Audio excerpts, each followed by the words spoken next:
Assalamualaikum warahmatullahi wabarakatuh. Perkenalkan, saya Nia Natalia. Di sini saya akan membahas tentang gangguan mental pada lansia.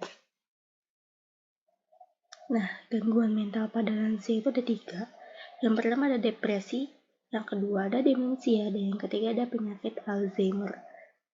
Kita membahas tentang depresi dulu. Apa sih depresi itu? Nah, jadi depresi adalah suatu keadaan emosional yang ditandai dengan kehilangan minat dan kegembiraan terhadap hal yang menyenangkan, serta merasakan kesedihan yang mendalam, perasaan tidak berharga, merasa bersalah, dan menarik diri dari orang lain di lingkungannya. Nah, faktor internal yang mempengaruhi kesehatan mental pada lansia ini ada 3. Yang pertama ada jenis kelamin. Nah, jenis kelamin ini didiagnostik gangguan mental adalah sama untuk semua jenis kelamin. Namun wanita lebih rentan terkena gangguan mental emosional karena disebabkan perubahan hormonal dan perbedaan karakteristik antara laki-laki dan perempuan. Selain perubahan hormonal, karakteristik wanita lebih mengedepankan emosional daripada rasional juga berperan. Nah, jadi jenis kelamin itu tidak mempengaruhi seseorang itu bisa terkena gangguan mental atau tidak. Tapi wanita itu lebih rentan mengalami gangguan mental. Karena apa? Karena hormon dan karakteristik wanita itu lebih mengedepankan emosionalnya daripada pikiran rasionalnya. Yang kedua ada tingkat pendidikan. Nah, pendidikan yang makin tinggi dapat menghasilkan keadaan sosial ekonomi yang makin baik dan kemandirian yang makin mantap.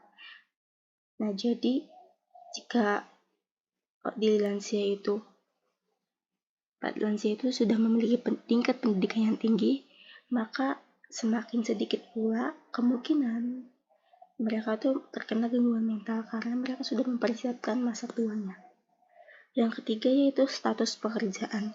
Nah, kehilangan peran kerja sering memiliki dampak besar bagi orang yang telah pensiun. Identitas biasanya berasal dari peran kerja, sehingga individu harus membangun identitas baru pada masa pensiunnya.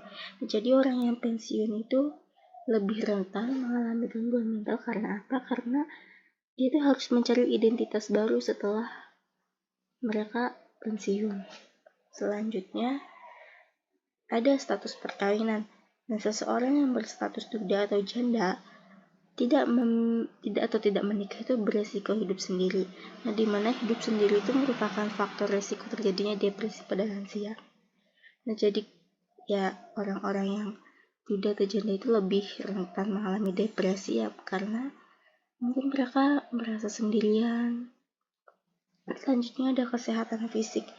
Nah, lansia tidak sehat secara fisik mempunyai peluang tidak sehat secara mental juga.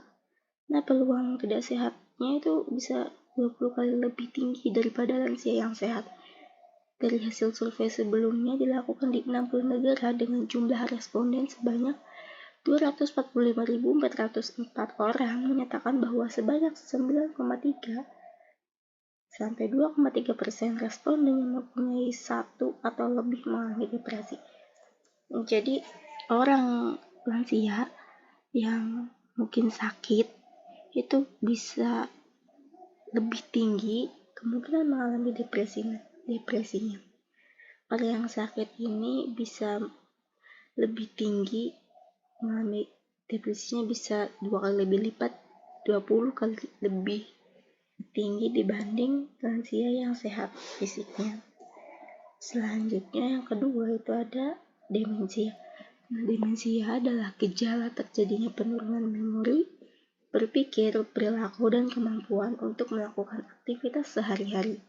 Kehilangan kapasitas intelektual pada demensia tidak hanya pada memori atau ingatannya saja, tetapi juga pada kognitifnya dan kepribadiannya.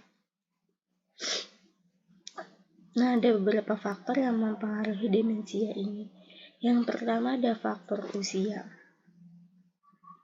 Yang kedua ada faktor genetik.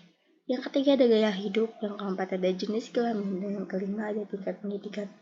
Yang terakhir ada Alzheimer. Penyakit Alzheimer ini merupakan gangguan neurodegeneratif yang ditandai dengan penurunan fungsi kognitif secara progresif. Nah, penyakit Alzheimer ini meningkat pada orang-orang yang berusia 65 tahun atau lebih, disertai dengan penurunan progresif dalam memori, pikiran, bahasa, dan kapasitas belajar. Penyakit Alzheimer ini merupakan gangguan neurogeneratif yang ditandai dengan penurunan fungsi kognitif secara progresif.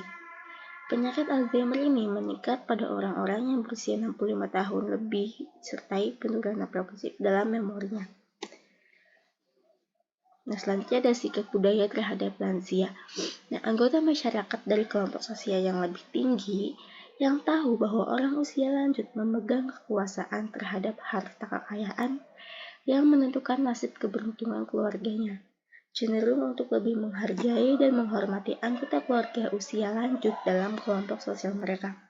Nah, biasanya dalam kelompok sosial, orang-orang itu lebih menghormati golongan orang-orang yang sudah berusia lanjut di keluarganya, dibanding mereka yang berasal dari kelompok masyarakat yang sosial ekonomi menengah dan lebih rendah, yang sering memanfaatkan orang usia lanjut untuk bertanggung jawab terhadap keuangan mereka. Dan sikap inilah yang sering menimbulkan emosi mereka. Nah, jadi biasanya dalam keluarga itu, orang-orang yang memiliki usia lebih muda itu akan mengandalkan orang-orang yang usianya lebih tinggi dan memiliki sosial ekonomi yang menengah ke atas untuk mengandalkan kehidupan mereka. Oke, mungkin sekian yang bisa saya sampaikan. Kurang lebihnya mohon maaf. Wassalamualaikum warahmatullahi wabarakatuh.